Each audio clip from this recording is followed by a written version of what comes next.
There's a business in Sydney that just paid a $200,000 penalty. All they did was end a few workers' employment and bring them back the next day on an ABN, doing the same job they were already doing. And if you've got someone on an ABN, you've probably assumed that as long as they send you an invoice and you've got a contractor agreement in place, you're covered. For a lot of business owners, that's just not true. The tax office can now look straight at that arrangement and decide the person invoicing you is actually your employee. And if they're right, the bill for getting it wrong runs into the hundreds of thousands of dollars. So I want to show you the simple test that decides whether your contractor is really a contractor, how the ATO is finding these without ever auditing you, and what to do if you've already got someone on your books. Let me start with what sham contracting is, because the name makes it sound like something dodgy criminals do. And that's not who's getting caught. It's when you've got someone working for you who's really an employee, but you're paying them like a contractor. They send you an invoice, they've got an ABN, you pay the invoice, and you don't pay their super. You don't give them any leave, and you don't take out any tax. On paper, they look like a business supplying you a service. In reality, they're just working for you like any other staff member. And most of the time, nobody sets out to do anything wrong. Think about how it usually happens. A builder takes on a labourer and puts him on an ABM because that's how the last bloke did it. A consultant brings in a junior to help with the overflow and pays them on invoices to keep it simple. A salon owner has someone come in and rent a chair, except they're rostered on, they use the salon's gear, and they only ever work there. In every one of those cases, the worker often prefers it too, because they get the full amount in their hand with no tax taken out. So both sides are pretty happy and nobody thinks twice. The problem is that being happy about it doesn't make it legal. The law doesn't care that you both agreed to it or that neither of you meant any harm. It only cares about what the relationship actually is. And if that person is really an employee, then paying them as a contractor is sham contracting, whether you knew the term or not. Now, you've probably heard this crackdown is aimed at tradies, construction and trucking. And that's true. Those are the industry the ATO has named. But the test is the same no matter what you do. If you run an agency, a consultancy, or an allied health practice, any service business that's brought on a first or second person as a contractor, you're in exactly the same position. This is not a tradie problem. It's an everyone problem, and the risk is entirely on the business owner. So how do you know which side of the line you're on? A lot of business owners think a contractor agreement is a thing that protects them. And there is some truth to that now, more than what there used to be. For tax and super, a proper written contract does carry real weight. So if you've got a genuine agreement and you both actually stick to it, that counts in your favor. But there's a catch. The contract only holds up if the day-to-day reality matches what it says. The moment how you actually work together contradicts the piece of paper, the paper stops protecting you, and the real relationship is what counts. You can call someone a contractor if you like, but if they turn up and work like an employee, they're still an employee. So here's the test I'd run, and you can do this in your head right now for anyone that you're paying on an ABN. It comes down to who really controls the work. Start with the hours and the method. If you're the one deciding when they work and how they do the job, that points to an employee, because a real contractor works that out for themselves. Then look at the tools. If they're turning up and using your equipment rather than their own, that's another employee signal. Ask whether they could send someone else in their place, because a genuine contractor can put a substitute on the job while an employee has to show up personally.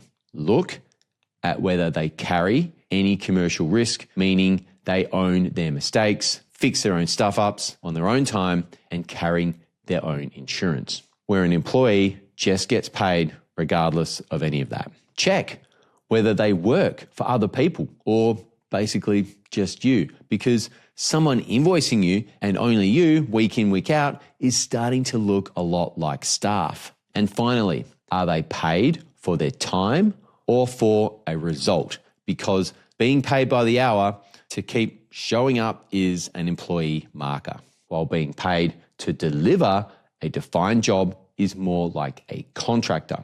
None of these are a single decider on their own. You weigh them all up together. But if you just ran your contractor through that and they're using your gear, they're working your hours, only working for you and getting paid by the hour, then you haven't got a contractor. You've got an employee with an invoice book, and the agreement in your drawer won't save you. Now, you might be sitting there thinking, sure, but how would they actually ever find out? And that's the part that's changed. Sham contracting isn't a new law, been on the books for years.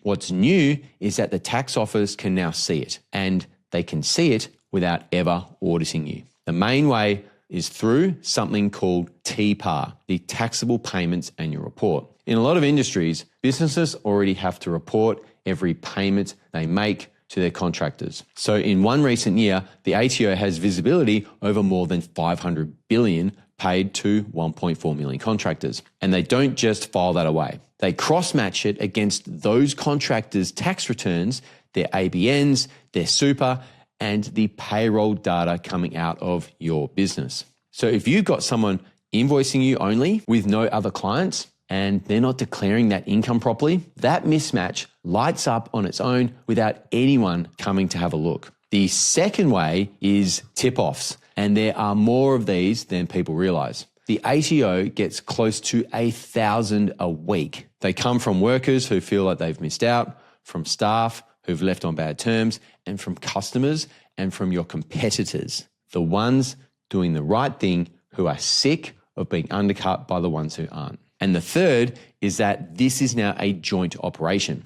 The tax office and the Fair Work Ombudsman are now sharing information with each other. So a Fair Work complaint about someone's entitlements can trigger a tax review, and a tax flag can pull in Fair Work. You're not dealing with one regulator anymore. You're dealing with both at once. So let's say they actually find it. What does it actually cost you? The penalties come in layers and they stack on top of each other.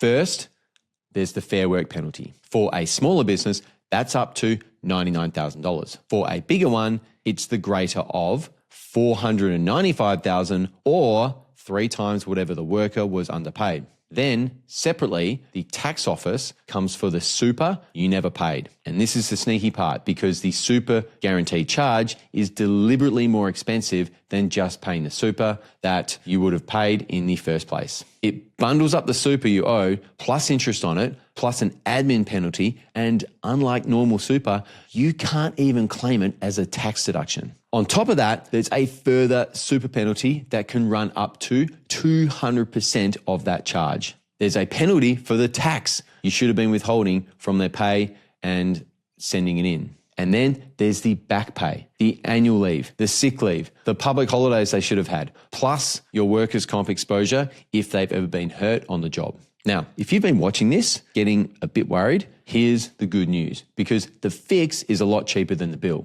The first thing to do is just run that test on everyone you're paying on an ABN. Be honest with yourself about it. Where someone clearly looks like more of an employee than a contractor, the answer is to put them on the payroll properly and start paying their super and their entitlements the right way. And for the super you've missed up until now, there's a way to come forward yourself. You can lodge what's called a voluntary disclosure with the tax office, where you put your hand up before they've assessed you. Doing that reduces the penalty.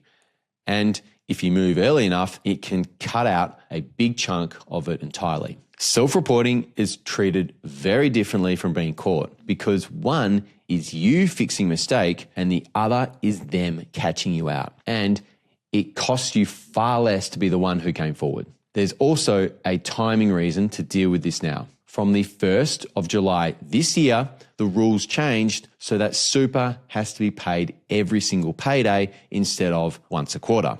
So the sooner you sort it out, the smaller the problem is. The worst thing you can do here is nothing. Hoping it doesn't come up isn't a plan anymore, because The whole point of what I've shown you is that they don't need you to slip up. The data does it for them. So if you've got someone working mainly or only for you on an ABN, the move is simple. Run the test, and if they look more like an employee than a contractor, get it sorted before a data match or a tip-off sorts it out for you. And if you want a hand with that, book a call through the link below. We'll go through everyone you've got on contracts, tell you exactly where you stand, and if there's a problem, we'll walk you through cleaning it up properly. And if you want to see the other things the tax office is putting under the microscope this year, watch this video next.